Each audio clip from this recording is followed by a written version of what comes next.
قائد اعظم کو لوگ، کانگریسی مولویوں نے قائد اعظم پر کافر اعظم کے فتوے لگائے. بدبخت وہ پلیت جو اس وقت بھی کانگریس کے ساتھ تھے، آج بھی کانگریس کے ساتھ ہے، اور انشاءاللہ آخرت میں بھی کانگریس کے ساتھ ہی اٹھائے جائیں. قائد اعظم سے جب یہ پوچھا گیا کہ آپ 1931 میں آپ چھوڑ کر جا چکے تھے ہندوستان، تو واپس کیوں آ گئے اس پاکستان کو قائم کرنے کے لیے؟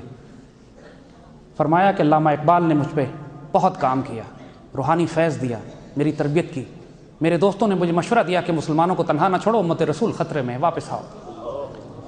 لیکن پھر فرماتے ہیں اقبال، قائد اعظم فرماتے ہیں کہ جو اصل راز ہے وہ میں اب دیتا ہوں، اور یہ بات کتابوں میں لکھی ہوئی ہے. قائد اعظم نے اپنے بہت ہی رازدار دوستوں سے یہ بات کہی.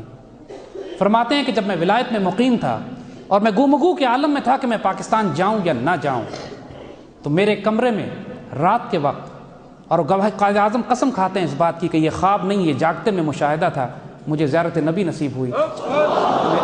میرے آقا صلی اللہ علیہ وآلہ وسلم تشریف لائے، اور مجھے آقا نے مجھے مخاطب کر کے کہا کہ ہندوستان جاؤ، تم سے وہاں کام لینا ہے. اور میں اس لیے پاکستان آیا ہوں کہ مجھے میرے آقا نے حکم دیا تھا. قائد اعظم جب انتقال فرمانے لگتے ہیں، انتقال زیارت میں بالکل آخری مقام وقت آپ کا تھا، اس وقت اپنے ڈاکٹر کو بلا کے کہتے ہیں کہ میں بہت سکون کے ساتھ اب اس دنیا سے جا رہا ہوں، مجھے پورا یقین ہے کہ یہ پاکستان وجود میں نہیں آتا اگر اس پر فیضان نبوی شامل نہ ہوتا. اور اب یہ آنے والی نسلوں کی ذمہ داری ہے کہ اس پاکستان میں خلافت راشدہ کا نظام نافذ کریں، تاکہ جو وعدے اللہ نے ان سے کیے ہیں اللہ ان وعدوں کو پورا کرے. ایک لادین سیکولر سا آدمی تھا. جب پاکستان بنتا ہے تو اس وقت قلات کی ریاست میں بغاوت تھی. وہ یہ سوچ رہے تھے کہ پاکستان بننے جا رہا ہے، ہم اپنے آپ کو پاکستان سے الگ کر کے بلوچستان کو آزاد کر لیتے ہیں. اس وقت بھی یہ فتنے تھے جو آج پھیلے ہوئے ہیں. پچھلے دنوں خان آف قلات کا پوتا ٹیلی ویژن پہ آتا ہے. اس سے جب پوچھا گیا کہ آپ آج آزادی کی بات کرتے ہیں، جب پاکستان بن رہا تھا اس وقت کیوں نہیں آزاد ہو گئے؟ یہ پاکستان ٹیلی ویژن پہ لائیو اس نے انٹرویو دیا ہے. کہتا ہے کہ جی ہاں، ہم بھی اس وقت آزاد ہونا چاہتے تھے، لیکن میرے دادا خان آف قلات، انہوں نے مشورہ کیا، سوچا، اور لوگوں نے کہا ان سے کہ پاکستان سے الگ ہو جاؤ، یہ موقع ہے ہمارے پاس، ہم آزادی کا اعلان کر دیں. لیکن رات خواب میں خان آف قلات کو میرے آقا صلی اللہ علیہ وآلہ وسلم کی زیارت ہوئی. حضور نے حکم دیا پاکستان بن رہا ہے، خبردار خیانت نہ کرنا، شامل ہو جاؤ جا کے. تو اس انٹرویو لینے والے نے پوچھا کہ کیا آپ یہ کہہ رہے ہیں کہ بلوچستان پاکستان کا حصہ اس لیے بنا تھا کہ حضور صلی اللہ علیہ وآلہ وسلم نے حکم دیا تھا؟ تو خان آف قلات کا پوتا کہتا ہے کہ ہم کو ہمارے بڑوں نے یہی بتایا. یہ پاکستان، اس کے تو صوبے بھی اللہ کے رسول کے حکم سے جڑے ہوئے ہیں.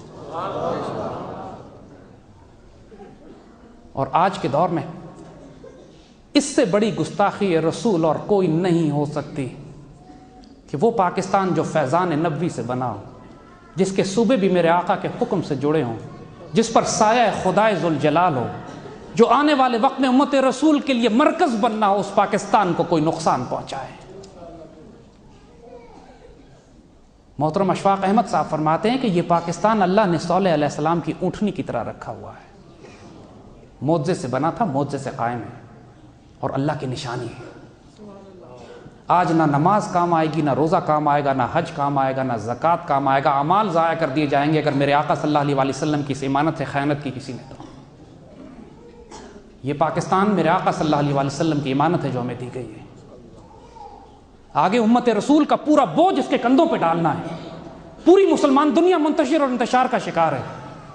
اللہ نے اس ملک کو جو مسلمانوں کی غیرت اور عزت کے لیے بنایا تھا، اللہ نے ایٹمی طاقت ہمیں دیا. اللہ نے خاص الخاص کرم سے معجزوں سے اس ملک کو قائم کیا. اس ملک کو بنانے کے لیے فقراء اور اولیاء کی جماعتیں شامل ہوئیں. جس وقت کانگریسی مولوی پاکستان اور قائد اعظم کے خلاف فتوے دے رہے تھے، اس وقت تمام ہندوستان کے اولیاء حضرت محترم پیر جماعت علی شاہ کی رہنمائی میں، پیر زکوڑی شریف، پیر صاحب مانکی شریف، بڑے بڑے اولیاء اور فقراء قائد اعظم کے پیچھے. اور لوگوں نے سوال کیا حضرت پیر جماعت علی شاہ صاحب سے کہ یہ تو انگریز نظر آتا ہے، یہ تو دیکھنے میں. فرمایا آپ نہیں جانتے ان کے راز، کام یہ ہمارا اور اللہ کے رسول کا کر رہے ہیں. قائد اعظم کو بلایا، قائد اعظم کو آپ نے لکھا ہے کہ میں آپ کا سپاہی ہوں، مجھے حکم کریں کیا کرنا ہے. آپ کے مریدوں نے اعتراض بھی کیا کہ حضرت آپ یہ بات اس انگریز کو کہہ رہے ہیں کہ میں آپ کا سپاہی ہوں. کہتے تم اس راز کو نہیں جانتے، کام یہ اللہ کے رسول کا کر رہے ہیں. میرے دوستوں، ہمارے بزرگوں، آج ہم تاریخ کے جس دور میں داخل ہو چکے ہیں، یہ بات اچھی طرح سمجھ لیجیے گا کہ آنے والے دور میں اس مسلمان قوم کو آزمایا جائے گا، ہمیں بہت قربانیاں دینی پڑیں گی۔ ہم جس دور میں داخل ہو چکے ہیں اس میں مسلمانوں کے دوبارہ عروج کو حاصل کرنے کے لیے، اس پاکستان کو خلافت راشدہ کے نظام پر تعمیر کرنے کے لیے، مسلمانوں کی عزت اور آبرو اور حرمت کو دوبارہ اپنی شان و شوکت اور عظمت رفتہ کی طرف لے جانے کے لیے اب مسلمانوں سے قربانیاں مانگی جائیں گی۔ آپ کو اپنے بچے، اپنی جان، اپنی مال، اپنی عزت، اپنی آبرو قربان کرنی پڑے گی۔ علامہ اقبال فرماتے ہیں چمی گوئیں مسلمانم مل ارزم کہ میدانم مشکلات لا الہ الا اللہ را۔ جب میں یہ کہتا ہوں کہ میں مسلمان ہوں تو میں خوف سے کانپنے لگتا ہوں، کیونکہ میں جانتا ہوں کہ لا الہ الا اللہ کہنے کی کیا سزا ہے،